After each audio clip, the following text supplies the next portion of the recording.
So after almost 5 years of silence, Arctic Monkeys are finally giving us a brand new album. I for one am incredibly excited for it because they're one of my favourite bands of all time. So to celebrate this, I'm going to rank all 5 of their previously released albums from worst to best. I've seen loads of these ranked lists over the internet, and to be honest, I've disagreed with almost all of them, so I think it's about time I got my opinions out into the world. So here we go, Arctic Monkeys worst to best. Coming in at the bottom of the list, we have AM. Possibly their most successful album to date and one of the most critically acclaimed rock albums of the decade.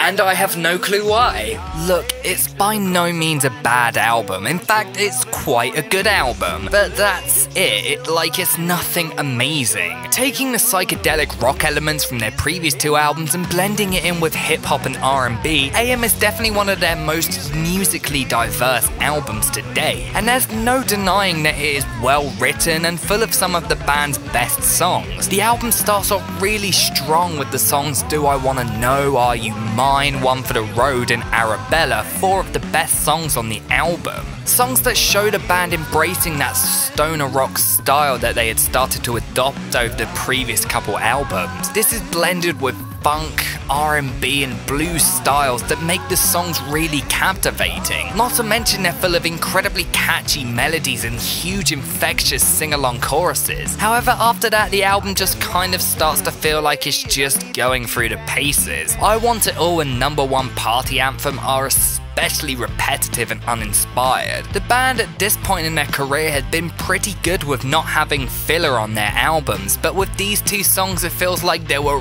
really running dry with their ideas. I Want It All is one okay guitar riff repeated for 3 minutes with a forgettable chorus and nothing to make it stick out among the rest of the album. And Number One Party Anthem is a mediocre snooze fest of a song that tries hard to be a big, beautiful ballad but lacks anything interesting.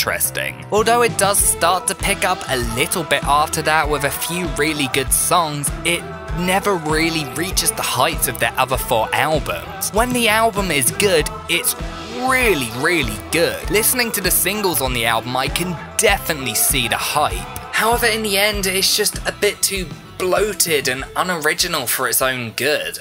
Number 4, we have Suck It and See. Now this one was a massive grower. I remember the first time I heard it, I absolutely hated it. But over a bunch of listens, I finally concluded that this is actually a really damn solid album. In fact, it kind of pains me to put it this low on the list. The album continues on with the psychedelic sounds presented on Humbug, but lightens up massively. Instead of being a dark desert album like that one, this one is a bright summer album. Listening to this album is kind of like lying on the beach drinking loads while just relaxing without a care in the world. It's a very bright and chilled out album. Taking heavy influence from 60s pop, the album is a very bright and vintage sounding album. It strips everything down to the very basics and steps away from the big, highly produced stoner sound on Humbug and its following album. The album is full of these beautiful, calm, dreamy pop songs that are catchy, full of unique and quirky lyrics and some of the band's best instrumentation to date. The album is full of these really interesting and well-crafted lyrics which show Alex Turner displaying heavy Bob Dylan influences, although there are a few moments where the lyrics can be a little bit stupid. Dip, dark shit, rock and roll. The songs are blissfully glistening, yet filmed to the brim with these danceable rhythms that beg to make festival goers and indie club night attendees jump around and slow dance with the nearest person. It's an atmospheric and beautiful album that just never gets boring. As well as the ambient dream pop sound, there are a couple of harder, more aggressive Humbug sounding moments, namely with the songs Don't Sit Down Cause I Moved Your Chair and Library Pictures, which are fast, aggressive and energetic psychedelic rock songs, the former of which gives me very strong Black Sabbath and Kyuss vibes. However, there is a couple reasons why this album isn't higher on the list. First of all, we have Alex's vocals. With his predecessor, Alex started to sing kind of quietly in an almost seductive manner, but it actually really worked on that album. Here it's kind of hit or miss, which is actually a problem that kind of carried on to AM as well. There are moments where his voice is beautiful and other moments where his voice can be a little bit cringy and obnoxious. The other reason this album isn't higher on the list is brick by brick.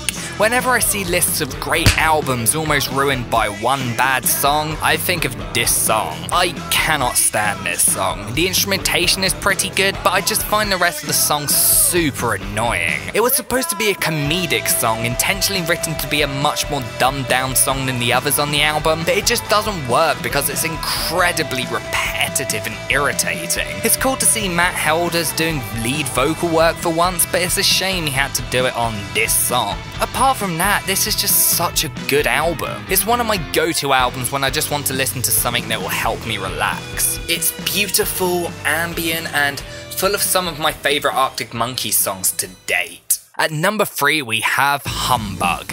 Humbug is one of the most underrated rock albums of the decade, and I will stick to that until the day I die. It is just a fantastic album, and the fact that it commonly is right at the bottom of people's Arctic Monkeys album lists is just a crime. After the second album, the band went to America where they met Queens of the Stone Age frontman Josh Homme. Josh took them to the famous Rancho de la Luna studio and co-produced this third album. An album that shows them start to experiment and create a desert rock album reminiscent of some of the best mid-career Queens albums. The album is at the same time much more relaxed and somehow even heavier than the previous two albums, full of these large thundering riffs, seductive vocal lines and trippy/surreal lyrics. This is the turning point for the band, the point where they went from being kids playing fast indie punk to thousands of rebellious teenagers to being these majestic stadium fillers. Their attitude disappears, but it's replaced with these incredibly captivating, hazy songs full of ambience, atmosphere and originality.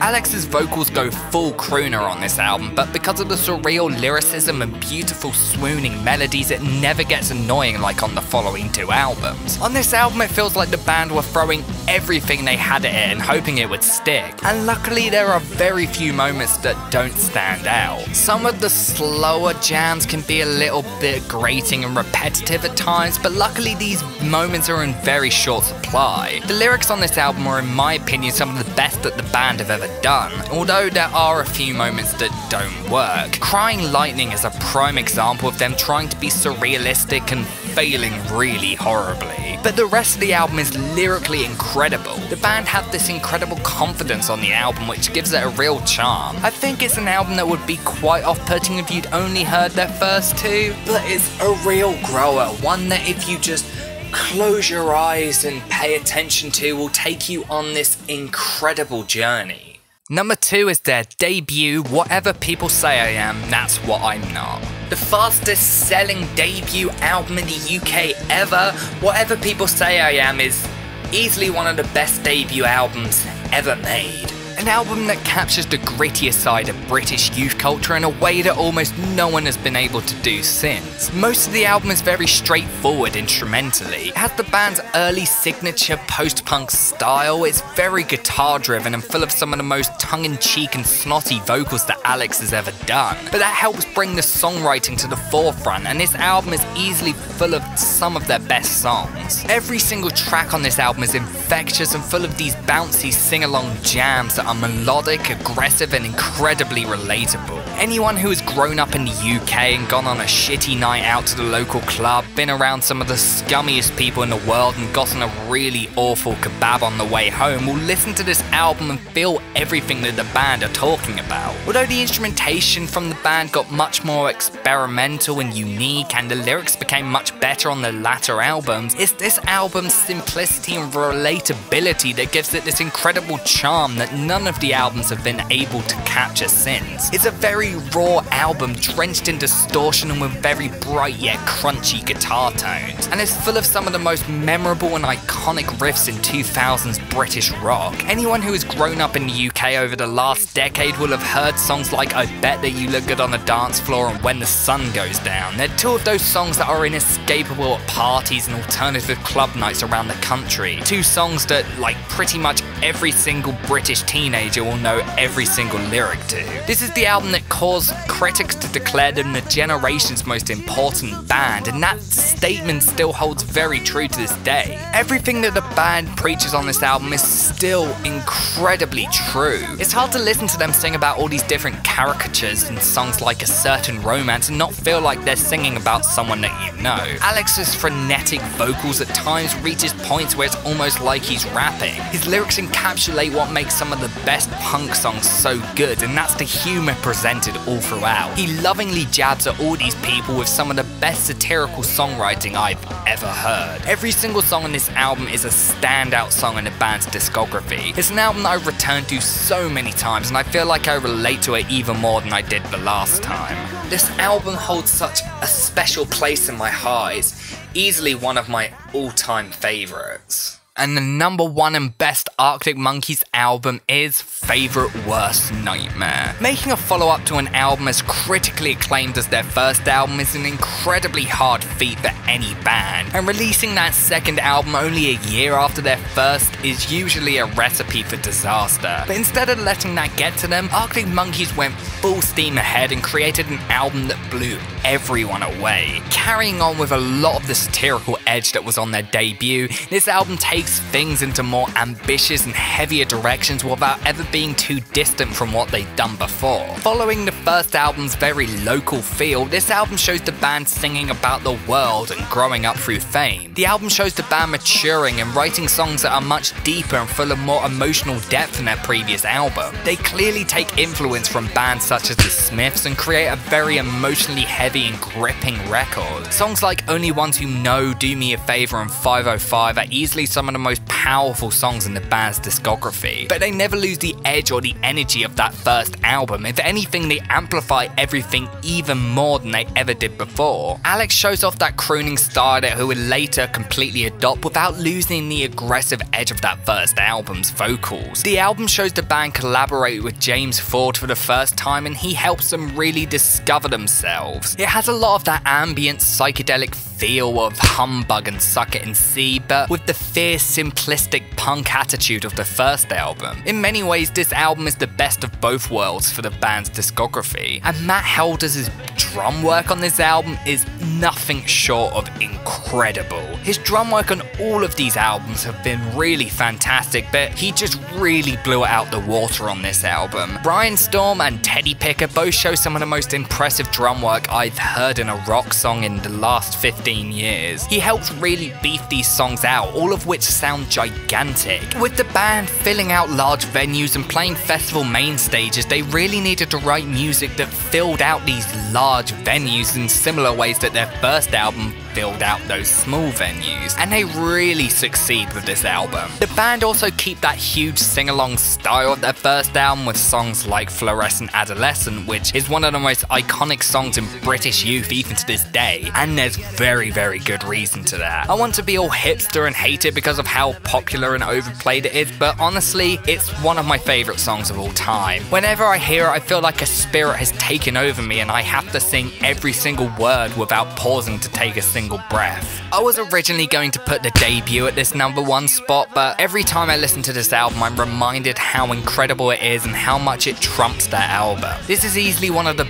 best sophomore albums ever made. They really outdid themselves here, and it's an album that I think is going to be really hard for them to top in the future. But who knows, maybe the new album will be better than this one. Thanks for watching this video, guys. It was really hard ranking these albums, especially the non-AM ones. But it was a lot of fun and I really enjoyed making it. In fact, I'm hoping to do more videos like this where I rank loads of bands and artists' worst to best albums. I know it's not an original concept and one that so many people were doing, but it's something that I actually am quite interested in trying out a bit more. I will also have a review for the new Arctic Monkeys album, Tranquility Base Hotel and Casino, hopefully out in the next couple of weeks. So please check that out when it eventually comes out, and thanks for watching, guys, and I'll see you next time.